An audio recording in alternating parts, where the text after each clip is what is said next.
بسم اللہ الرحمن الرحیم۔ شروع اللہ کے نام سے جو بڑا مہربان اور نہایت رحم والا ہے۔ ناظرین گرامی، لا الہ الا اللہ کا اقرار جہنم سے نجات کا سبب ہے۔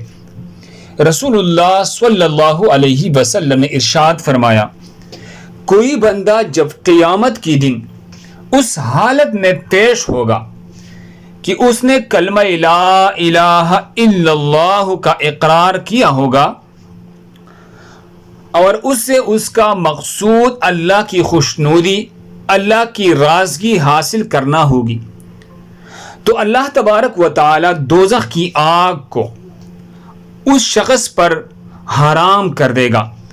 صحیح بخاری حدیث نمبر 6423۔ تو ایک مرتبہ کلمہ شہادت پڑھے، لا الہ الا اللہ محمد الرسول اللہ۔